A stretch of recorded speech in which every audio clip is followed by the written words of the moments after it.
Hello everyone. Movie की शुरुआत बिल्लियों के एक ग्रुप से होती है जिसमें मास्टर म्यू शाओ शाओ से कहता है, अगर तुम्हें किसी को काटना ही था तो तुम्हें किसी सही इंसान को काटना चाहिए था। तुमने लियांग क्यू की जिंदगी खराब कर दी।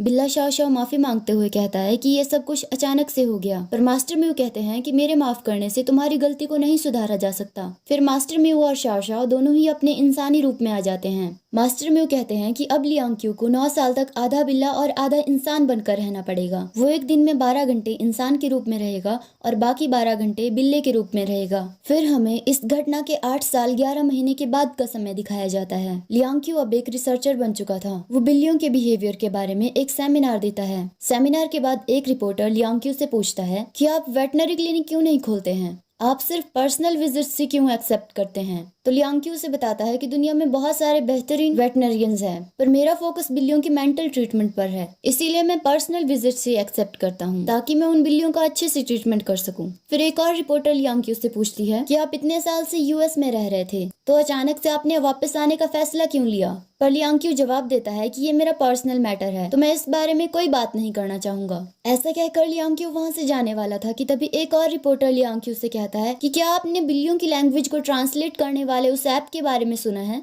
तो लियांग क्यू कहता है कि बिल्लियों के लिए वो ऐप बकवास है।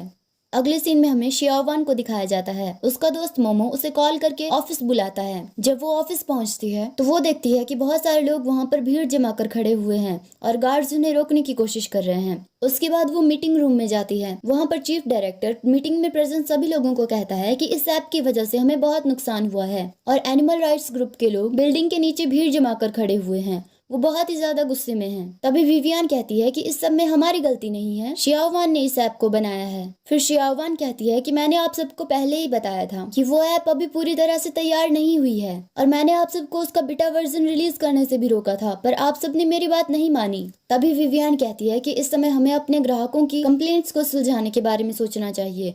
वीबो पर शियावान को लेकर लोग बहुत ही ज्यादा गुस्सा है, इसलिए हमें शियावान को ही नौकरी से निकाल देना चाहिए। शियावान डायरेक्टर से कहती है कि मैं इस ऐप को ठीक करने की कोशिश करूंगी, आप मुझे नौकरी से मत निकालिए। तभी डायरेक्टर जेफ चीफ डायरेक्टर से कहता है कि हमें शियावान को एक और मौका देना चाहिए। जेफ की बातें सुनकर चीफ डायरेक्टर शियावान को 1 महीने का समय देता है। शियावान इस ऐप का यूज करके बिल्लियों से बात करने की कोशिश करती है, पर वो हर बार नाकामयाब हो रही थी। यहाँ तक कई बार बिल्लियां गुस्सा होकर उसे खरोंच भी रही थी। जब शियावान ऑफिस में काम कर रही थी तो जेफ उसे कॉफी देता है और वहां से चला जाता है। फिर मोमो शियावान से कहता है कि जेफ तुम्हें पसंद करता है, पर शियावान कहती है कि अपनी बकवास बंद करो, मैं पहले से ही बहुत थक चुकी हूँ। तो मोमो कहता है ठीक है, अब मैं काम की बात करता हूँ। फिर वो लियांग क्यू के सेमिनार की पिक्चर शियावान को दिखाता है और कहता है कि तुम्हारे हाई स्कूल का पहला प्यार तुम्हें बचा सकता है। लियांग क्यू की पिक्चर देखकर शियावान गुस्सा हो जाती है। शियावान कहती है कि वो मेरा पहला प्यार नहीं है। मोमो कहता है कि मुझे पता है कि तुम काफी गुस्सा हो, क्योंकि वो तुम्हें बिना बताए ही 7 समंदर पार चला गया था और उसने इतने सालों में तुमसे बात करने की भी कोशिश नहीं की, पर इस समय तुम्हें अपना गुस्सा साइड में रखकर उससे मदद मांगनी चाहिए। दूसरी तरफ हमें लियांग क्यू और शाओ शाओ को दिखाया जाता है। शाओ शाओ कहता है कि मास्टर म्यू ने हमें अचानक से यहाँ वापस क्यों बुलाया। तभी अचानक से डोरबेल बजती है। फिर शाओ शाओ देखता है कि दरवाजे के बाहर शियावान खड़ी है। लियांग क्यू उससे पूछता है कि दरवाजे पर कौन है, तो शाओ शाओ कहता है कि कोई नहीं है। तभी दरवाजे के बाहर विवियन शियावान को खींचकर साइड कर देती है और खुद दरवाजे के सामने आ जाती है। विवियन कहती है कि मुझे मिस्टर लियांग क्यू से बात करनी है, पर शाओ शाओ उसकी बातों को नजरअंदाज करते हुए कहता है, ए बूढ़ी औरत, हमें कुछ भी नहीं खरीदना है। ये सुनकर विवियन को गुस्सा आ जाता है और वो शियावान से कहती है कि तुम ये काम खुद करो, मैं यहाँ से जा रही हूँ। जब लियांग क्यू घर से बाहर जाने वाला था तो शाओ शाओ उसे रोककर कहता है कि तुम कहाँ जा रहे हो। तो लियांग क्यू उसे बताता है कि ऐप का यूज करने की वजह से एक बिल्ली बीमार पड़ चुकी है, उसने कई हफ्तों से खाना नहीं खाया है, तो मैं उसी को चेक करने के लिए जा रहा हूँ। पर शाओ शाओ उसे फिर से रोकता है और कहता है कि हमारे पास सिर्फ 1 महीना बचा है, इसलिए तुम यहीं रुको। पर लियांग क्यू उसकी बात नहीं मानता है। वो कहता है कि 8 साल 11 महीने अच्छे से बीत गए, तो ये आखिरी महीना भी अच्छे से बीत जाएगा, तुम फिक्र मत करो। जैसे ही लियांग क्यू गाड़ी लेकर घर से बाहर निकलता है, शियावान उसकी गाड़ी के सामने आकर खड़ी हो जाती है। फिर हमें पास्ट के एक मेमोरी को दिखाया जाता है। लियांग क्यू बहुत सारी बिल्लियों का ध्यान रख रहा था, तभी उसे साइकिल पर आती हुई शियावान दिखाई देती है। एक बिल्ला दूसरे बिल्ले से कहता है कि ये वही लड़की है ना जिसे लियांग क्यू पसंद करता है। तो वो दूसरा बिल्ला कहता है कि हाँ, ये दोनों 1 महीने से क्लासमेट्स हैं, पर लियांग क्यू आज तक उससे एक शब्द बात करने करने की भी हिम्मत नहीं जुटा पाया है। जैसे ही शियावान लियांग क्यू के पास से गुजरने वाली थी, लियांग क्यू छुप जाता है। प्रेजेंट में लियांग क्यू और शियावान एक दूसरे के आमने सामने बैठे हुए थे। लियांग क्यू शियावान से पूछता है कि तुम कैसी हो,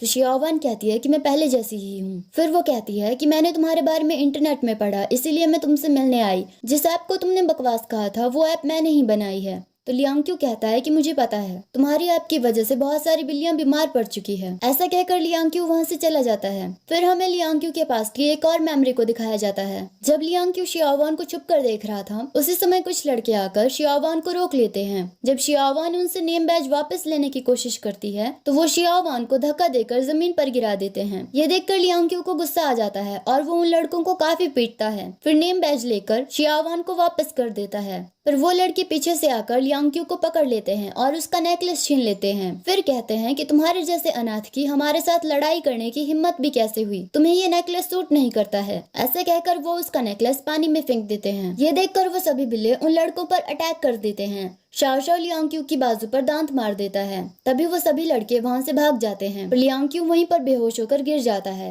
इसके साथ ही प्रेजेंट को फिर से दिखाया जाता है। लियांग क्यू गाड़ी चला रहा था और उसका एक्सीडेंट हो जाता है। इसके बाद एक और मेमोरी को दिखाया जाता है। मास्टर म्यू कहते हैं कि बिल्ले इंसान के साथ प्यार में नहीं पड़ सकते हैं। अगर तुम ऐसा करोगे तो तुम कभी भी वापस पूरी तरह से इंसान नहीं बन पाओगे। लियांग क्यू क्लासरूम में बैठा हुआ था और वो शियावान की तरफ देख रहा था। तभी उसे शाओ शाओ की बातें याद आती है। शाओ शाओ ने कहा था, जब मुझे भूख लगती है, गुस्सा आता है या किसी और रीजन की वजह से जब भी मेरे दिल की धड़कन बढ़ती है, तो मैं अपने आप को बिल्ले के रूप में आने से नहीं रोक पाता हूँ। अगर तुम्हारे साथ भी ऐसा हो तो तुम उस जगह से जल्दी से भाग जाना। ये बात याद आते ही लियांग क्यू क्लासरूम से बाहर भाग जाता है और एक जगह पर जाकर बिल्ले के रूप में बदल जाता है। इसके बाद हमें प्रेजेंट को फिर से दिखाया जाता है। बहुत सारे लोग लियांग क्यू की गाड़ी के पास आ गए थे, पर उन्हें गाड़ी में कोई भी नहीं दिखता है। तभी लियांग क्यू एक छोटे से सफेद बिल्ले के रूप में गाड़ी के नीचे से निकलता है। जब शियावान घर जा रही थी तो उसे रास्ते में बिल्ला लियांग क्यू जख्मी हालत में मिलता है। शियावान उसे डॉक्टर के पास ले जाती है। डॉक्टर कहता है कि इसे सिर्फ कुछ खरोंचें आई हुई है जो जल्दी ही ठीक हो जाएंगी। अगले सीन में हमें दिखाया जाता है कि शियावान अपनी ऐप को इम्प्रूव करने के लिए काम कर रही थी, पर उसे प्रॉब्लम का ही पता नहीं चल रहा था जिसे वो ठीक कर सके। जब वो थक जाती है तो वो बिल्ले लियांग क्यू से कहती है कि काश तुम मेरी भाषा समझ पाते और मेरी मदद कर पाते। फिर शियावान के पास्ट की एक मेमोरी को दिखाया जाता है। उस दिन लियांग क्यू क्लास में नहीं आया था। शियावान लियांग क्यू की खाली सीट की तरफ देख रही थी और फिर तभी वो खिड़की की तरफ देखती है। उसे खिड़की के बाहर एक सफेद बिल्ला दिखाई देता है। फिर वो बिल्ले से कहती है कि तुमने भी लियांग क्यू की तरह पोकर फेस बनाकर रखा हुआ है, इसलिए मैं तुम्हें आज से लियांग क्यू कहा करूंगी। उसके बाद शियावान लियांग क्यू से मिलने जाती है और उससे पूछती है कि तुम मुझे देखकर छुपते क्यों हो। तो लियांग क्यू उसे बताता है कि मैं तुमसे नहीं छुप रहा हूँ। तभी मोमो वहाँ पर आ जाता है और कहता है कि तुम दोनों यहाँ पर क्या कर रहे हो। फिर कहता है कि ओहो, हाई स्कूल का पहला प्यार। ऐसा कहकर वो वहाँ से चला जाता है। फिर शियावान लियांग क्यू से पूछती है कि क्या वो नेकलेस तुम्हें तुम्हारी गर्लफ्रेंड ने दिया था। तो लियांग क्यू से बताता है कि नहीं, वो मेरी माँ की आखिरी निशानी है। उन्होंने कहा था कि ये नेकलेस मैं उस लड़की को दूं जिसे मैं फ्यूचर में पसंद करूंगा। ये सुनकर शियावान उससे माफी मांगती है। तो लियांग क्यू कहता है कि कोई बात नहीं। ऐसा कहकर वो दोनों फिर से चलने लगते हैं कि तभी अचानक से लियांग क्यू शियावान के आगे आ जाता है और झुककर उसके जूतों के लेसेस बांधता है। उस दिन के बाद से उन दोनों की दोस्ती हो जाती है। वो दोनों काफी सारी जगहों पर एक साथ घूमने के लिए जाते हैं।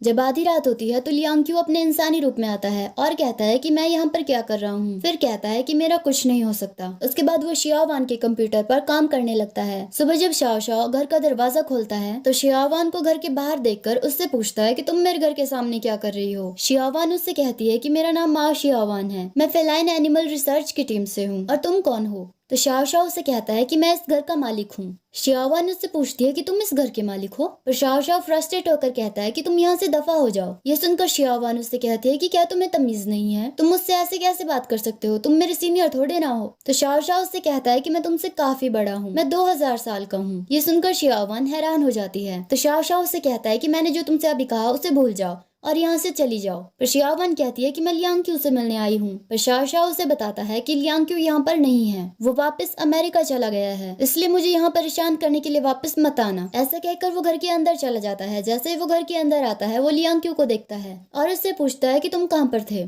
तो लियांग क्यू से बताता है कि मैं यहाँ पास ही सैर करने के लिए गया था। अगले सीन में हमें जेफ और शियावान को दिखाया जाता है। शियावान जेफ से कहती है कि हमें किसी और की मदद मांगनी चाहिए। पर जेफ शियावान को बताता है फेलाइन एनिमल रिसर्च में लियांग क्यू की अथॉरिटी हाईएस्ट है, इसलिए सिर्फ लियांग क्यू ही हमारी मदद कर सकता है। अगले सीन में हमें दिखाया जाता है कि शियावन बिल्लियों के खाने की डिलीवरी लेकर आती है। शाओ उसके लिए दरवाजा खोलता है और बॉक्सेस उठाता है। फिर शियावन का चेहरा देखकर वो कहता है कि तुम यहाँ पर क्या कर रही हो। तो शियावन उसे बताती है कि मैं लियांग क्यू से मिलने आई हूँ। ये सुनकर शाओ उसे घर से बाहर निकालने की कोशिश करता है, पर तभी लियांग क्यू वहाँ पर आ जाता है। शियावन लियांग क्यू से कहती है कि मुझे तुम्हारी मदद की जरूरत है। मुझे पता है कि मेरी ऐप सिर्फ बेटा वर्जन है और उसमें बहुत सारी कमियां हैं, पर क्या तुम उसे फिक्स करने में मेरी मदद नहीं कर सकते हो। लियांग क्यू उसकी मदद करने के लिए तैयार हो जाता है। ये सुनकर शियावन खुश हो जाती है। शियावन के वहां से जाने के बाद शाओ लियांग क्यू से पूछता है कि अगर तुम्हें उससे फिर से प्यार हो गया तो तुम क्या करोगे। तो लियांग क्यू उससे कहता है कि तुम फिक्र मत करो, ऐसा कुछ नहीं होगा। तुम्हें पता है कि मैं पूरी तरह से इंसान बनना चाहता हूँ, इसलिए मैं छुपकर और डर कर नहीं रहना चाहता हूँ। ऐसा कहकर लियांग क्यू वहां से चला जाता है। अगले सीन में हमें जेफ और विवियन को दिखाया जाता है। विवियन जेफ से कहती है कि हमने काफी समय से एक दूसरे से बात भी नहीं की है। तो जेफ उससे कहता है कि हम ऑफिस में अपने रिलेशनशिप के बारे में किसी को पता लगने नहीं दे सकते हैं। जब वो बेवकूफ लड़की शियावन उस ऐप को लियांग क्यू की मदद से ठीक कर देगी तो हम उससे उस ऐप को चुरा लेंगे और जापान में जाकर बेच देंगे, फिर वहीं सेटल हो जाएंगे। अगले सीन में लियांग क्यू शियावन से कहता है, जिस तरह से इंसानों के चेहरे के हाव भाव और उनकी हरकतों का एक अपना मतलब होता है, उसी तरह से बिल्लियों का भी होता है। अगर तुम उनके पास धीरे से जाकर उनकी आंखों में 3 सेकंड तक लगातार देखोगी और फिर अपनी पलकें झपकाओगी तो वो तुम्हें अपने पास आने देगी। लियांग क्यू शियावन को ये सब बताते हुए डेमोन्स्ट्रेट कर रहा था, जिसकी वजह से अचानक से उसकी दिल की धड़कन तेज हो जाती है। वो कहता है कि मुझे बहुत जरूरी काम याद आया, इसलिए मुझे जाना पड़ेगा, तुम यहीं पर कार से उतर जाओ। शियावन कहती है कि मैं यहाँ पर कैसे उतर सकती हूँ, कम से कम मुझे बस स्टेशन तक तो छोड़ दो। पर लियांग क्यू उसे कहता है कि मैं तुम्हारा ड्राइवर नहीं हूँ। उसकी बात सुनकर शियावन गुस्से में कार से बाहर निकल जाती है। जैसे ही वो बाहर निकलती है, लियांग क्यू कार लेकर जल्दी से चला जाता है। शियावन बारिश की वजह से पूरी तरह से भीग जाती है। घर के अंदर आने के बाद शियावन अपने आप में ही बड़बड़ाती है कि किस तरह का इंसान एक लड़की को बारिश में भीगने के लिए छोड़कर खुद भाग जाता है। उसने अभी ऐसा कहा ही था कि तभी खिड़की में से बिल्ला लियांग क्यू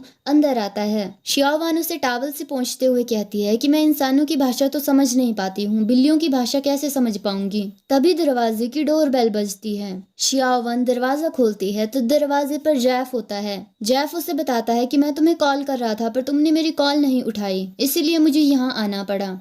जेफ शियावन से पूछता है कि लियांग क्यू के साथ तुम्हारी मीटिंग कैसी रही। तो शियावन उसे बताती है कि लियांग क्यू मेरी मदद करने के लिए मान गया है। ये सुनकर जेफ खुश हो जाता है। उसके बाद वो शियावन के साथ फ्लर्ट करना शुरू कर देता है। जेफ की बातें सुनकर लियांग क्यू को गुस्सा आ जाता है और वो जेफ के हाथ पर दांत मार देता है। शियावन लियांग क्यू को प्यार से उठाते हुए कहती है कि ऐसा नहीं करते हैं। दर्द में होने की वजह से जेफ को वहाँ से जाना पड़ता है। अगले दिन हमें दिखाया जाता है कि मोमो शियावन से मिलने के लिए आता है। मोमो कहता है कि अगर तुम इस स्पीड में काम करोगे तो तुम्हारी ऐप कभी कंप्लीट नहीं हो पाएगी। शियावन कहती है कि तुम्हारे कहने का क्या मतलब है। अगले सीन में हमें दिखाया जाता है कि शियावन लियांग क्यू के घर जाती है। मोमो ने शियावन का पूरा ही गेटअप चेंज कर दिया था, जिसकी वजह से शियावन किसी मॉडल से कम नहीं लग रही थी। शियावन को देखकर शाओ और लियांग क्यू की दिल की धड़कन तेज हो जाती है। जैसे उन्हें इस बात का एहसास होता है, वो दोनों जल्दी से भागकर एक रूम के अंदर चले जाते हैं। जैसे ही वो रूम के अंदर जाते हैं, वो अपने बिल्ले वाले रूप में आ जाते हैं। तभी शियावन उनके रूम की तरफ आने लगती है। उन दोनों को पता चल जाता है कि शियावन रूम के पास आ गई है। जब शियावन रूम के अंदर आती है तो वो देखती है कि शाओ और लियांग क्यू डांस कर रहे होते हैं कि तभी अचानक से कैसेट में जो सॉन्ग चल रहा था वो चेंज हो जाता है। फिर से हमें फ्लैशबैक दिखाया जाता है। फ्लैशबैक में दिखाया जाता है कि लियांग क्यू और शियावन ज्यादातर समय एक साथ बिताते थे और वो वही गाना अक्सर सुना करते थे। पर एक दिन लियांग क्यू शियावन को मैसेज करता है कि उसे एक अमेरिकन फैमिली ने अडॉप्ट कर लिया है,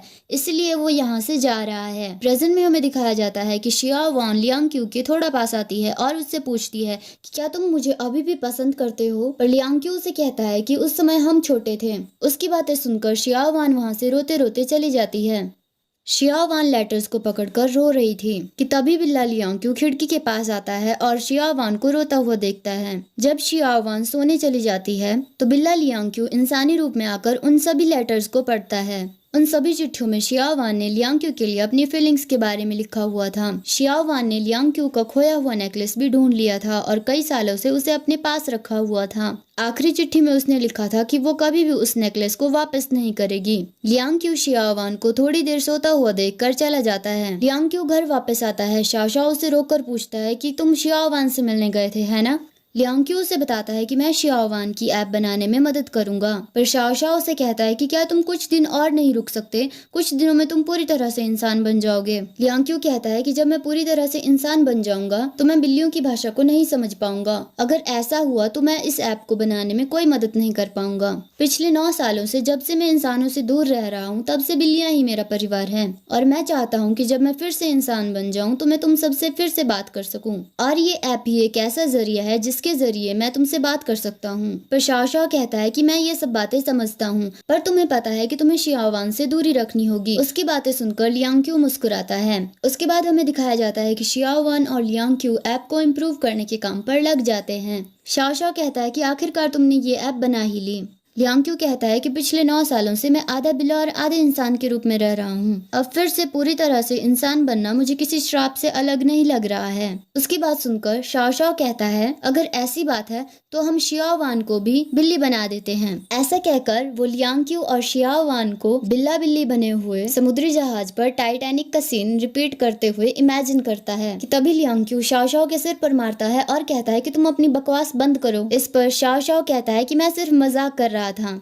रात होती है और शियाओवान बिल्ली लियांग को नहलाती है। शियाओवान कहती है कि मुझे पता है कि बिल्लियों को पानी पसंद नहीं है, पर फिर भी तुम्हें नहाना ही होगा। नहाने के बाद भी लियांग शियाओवान से गुस्सा रहता है, पर शियाओवान उसके साथ खेलती रहती है और थोड़ी देर बाद सो जाती है। बिल्ला लियांग शियाओवान की तरफ देखता रहता है और फिर मन में सोचता है कि जब भी मैं तुम्हारे साथ होता हूँ तो मुझे हमेशा डर लगता है कि मैं हमेशा बिल्ला बन जाऊंगा, और अगर कभी तुम्हें मेरा राज पता चल गया तो मैं कभी भी फिर से इंसान नहीं बन पाऊंगा। सिर्फ 3 दिनों की बात है और फिर से मैं इंसानों की दुनिया में वापस आ जाऊंगा। तुम तब तक मेरा इंतजार करना। अगले दिन लियांग और शियाओवान उसी जगह पे जाते हैं जहां पर वो अपने हाई स्कूल वाले दिनों में मिला करते थे। लियांग उसे बताता है कि कुछ दिनों के लिए मैं बाहर जा रहा हूँ। शियाओवान उससे पूछती है कि क्या तुम वापस आओगे।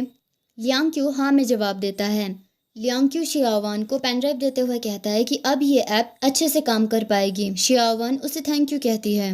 लियांग मुस्कुराते हुए कहता है कि मेरा इंतजार करना। ऐसा कहकर वो वहां से चला जाता है। तभी हमें दिखाया जाता है कि एक इंसान छुपकर उन दोनों की ये सब बातें सुन रहा था। अगले दिन सुबह शियाओवान जब अपने घर से बाहर निकलती है तो एक इंसान उसे किडनैप कर लेता है। दूसरी तरफ ऑफिस में बैठा हुआ मोमो शियाओवान को कॉल करता रहता है। विवियन मोमो से पूछती है कि क्या वो कॉल नहीं उठा रही है। मोमो से कहता है कि शियाओवान ने उसे बताया था कि वो ऐप को इम्प्रूव करने का काम खत्म कर चुकी है और वो आज इम्प्रूव्ड ऐप के साथ ही ऑफिस आएगी। विवियन कहती है तो वो अब तक यहाँ आई क्यों नहीं, उसने ऐसा कहा ही था कि तभी जेफ वहाँ पे आ जाता है। जेफ विवियन को कुछ इशारा करता है। मोमो भी उसे इशारा करते हुए देख लेता है। विवियन शियाओवान के बारे में बुरा भला कहती है और फिर जेफ के साथ वहाँ से चली जाती है। मोमो को ऐसा लगता है कि कुछ तो गड़बड़ है, इसलिए मोमो जेफ और विवियन का पीछा करता है। जेफ और विवियन चीफ डायरेक्टर से जापान वाली कंपनी के साथ कॉन्ट्रैक्ट साइन करवा देते हैं और फिर ऑफिस से बाहर निकलते हैं। वो दोनों आपस में बातें कर रहे होते हैं कि आज के बाद सब कुछ ठीक होगा। फिर विवियन कहती है कि आज के बाद मुझे शियाओवान की शक्ल नहीं देखनी पड़ेगी। मोमो लियांग को कॉल करता है और उसे बताता है कि शियाओवान किडनैप हो चुकी है। मिलने के बाद लियांग उससे पूछता है कि पुलिस ने इस बारे में क्या कहा। मोमो से बताता है कि जिस जगह से शियाओवान किडनैप हुई है उस जगह पर किसी तरह का कोई सीसीटीवी कैमरा नहीं है, इसलिए हमें पता नहीं चल पाएगा कि वो कहाँ पर है। क्योंकि मोमो लियांग के साथ होता है इसलिए लियांग बिल्लियों से डायरेक्टली बात नहीं कर सकता था। पर तभी शाओ शाओ आ जाता है। शाओ शाओ बिल्लियों से बात करता है और उनसे पूछता है कि क्या तुमने शियाओवान को देखा है। लियांग की वजह से सभी बिल्लियां शियाओवान के बारे में जानती थी। बिल्लियां शाओ शाओ को बताती है कि उस ऐप के लिए ही शियाओवान का किडनैप हुआ है। यह सुनकर लियांग शियाओवान को ढूंढने के लिए निकल जाता है। शाओ शाओ मोमो को लियांग के पीछे जाने से रोकता है और उसे कहता है कि तुम अपने चीफ मैनेजर के पास जाओ और उसे कहो कि हम जल्दी ही ऐप लेकर वापस आ जाएंगे। उसकी बात सुनकर मोमो ऑफिस चला जाता है। उसके बाद लियांग और शाओ शाओ अलग अलग बिल्लियों से रास्ता पूछते हुए उस जगह पर पहुंच जाते हैं जहां पर शियाओवान को किडनैप करके रखा हुआ था। लियांग शियाओवान के कमरे का ताला तोड़ रहा था ताकि वो अंदर जाकर उसे छुड़ा सके, पर तभी पीछे से कोई आकर उसके सिर पर डंडा मार देता है जिसकी वजह से वो बेहोश हो जाता है। जब उसे होश आता है जेफ लियांग से पूछता है कि तुम्हें इस जगह के बारे में कैसे पता चला। फिर वो कहता है कि खैर इस बात से मुझे कोई फर्क नहीं पड़ता, खुशी की बात तो ये है कि तुम दोनों ने वो ऐप कैसे भी करके टाइम से पहले इम्प्रूव कर ली। किडनैपर जेफ से पूछता है कि अब हम इन दोनों का क्या करेंगे। जेफ उसे कहता है कि हमें इन दोनों का कुछ भी करने की जरूरत नहीं है, इन दोनों को यहाँ कोई पूछने वाला नहीं है, कुछ दिनों बाद भूख से ये यहीं मर जाएंगे। ऐसा कहकर वो सब वहाँ से जाने लगते हैं। शियाओवान रोने लगती है और कहती है कि ये सब मेरी ही गलती है। पर लियांग क्यू उसे कहता है कि जो तुम अब देखने वाली हो उसे देखकर घबराना मत। ऐसा कहकर लियांग क्यू फिर से बिल्ला बन जाता है और अपनी रस्सियां खोल देता है। वो फिर से इंसान बनता है और जेफ को रोक लेता है। उन दोनों को लड़ता हुआ देखकर विवियन वहाँ से भागने की कोशिश करती है, पर शाओ शाओ बहुत सारी बिल्लियों के साथ आकर विवियन को रोक लेता है। शाओ शाओ विवियन से पेन ड्राइव वापस ले लेता है। दूसरी तरफ लियांग क्यू शियाओवान की रस्सियां खोल देता है और उससे कहता है कि मुझे माफ कर देना। 9 साल पहले मुझे श्राप लगा था जिसकी वजह से मैं आधा इंसान और आधा बिल्ला बन गया था। अगर किसी को भी इस बारे में पता चलता तो मैं फिर से कभी वापस इंसान नहीं बन पाता। इसलिए मुझे ये बात छुपानी पड़ी और अमेरिका जाना पड़ा। क्योंकि तुमने मुझे अभी बिल्ला बनते हुए देख लिया है, इसलिए अब मैंने वो अपना आखिरी चांस भी खो दिया है। अब मैं फिर से कभी भी इंसान नहीं बन पाऊंगा। ऐसा कहकर वो शियाओवान को अपना नेकलेस दे देता है, पर शियाओवान उसे रोक कर कहती है, क्या तुम अब मेरी बात भी सुनोगे? फिर वो उससे कहती है कि मैं 9 साल पहले भी तुम्हें पसंद करती थी और अब भी करती हूँ। शियाओवान और लियांग क्यू किस करते हैं। जैसे वो किस करते हैं, लियांग क्यू बिल्ला बन जाता है। फिर से सीन शिफ्ट होता है। लियांग क्यू शियाओवान को एक गिफ्ट देता है। गिफ्ट लेने के बाद शियाओवान अचानक से लियांग क्यू को फिर से किस कर लेती है, पर फिर वो झट से पीछे हटकर कहती है कि मुझे याद नहीं रहा था कि तुम बिल्ले बन जाओगे। पर जब लियांग क्यू को कुछ नहीं होता है, वो दोनों थोड़ी देर हैरान होते हैं पर फिर खुश हो जाते हैं। दरअसल मास्टर म्यू ने लियांग क्यू को पहले की तरह ही नॉर्मल इंसान बना दिया था। शाओ शाओ मास्टर म्यू से कहता है कि अगर बिल्लियों के भगवान को पता चला तो वो आपको नहीं बख्शेंगे। मास्टर म्यू हंसते हुए कहते हैं कि तुम चिंता मत करो, उनसे बचने के लिए मैं 2 और बिल्लियां लेकर आया हूँ और उनका नाम है जेफ और Vivian. Master mu Shao Shao से कहते हैं कि आखिरकार इस बार तुमने सही लोगों को काटा है। मास्टर म्यू की बातें सुनकर शाओ शाओ जोर जोर से हंसता है। लियांग क्यू और शियाओवान खुशी खुशी उस फेस्टिवल को अटेंड करते हैं और इसी के साथ मूवी खत्म हो जाती है। Thanks for watching. Like share and subscribe.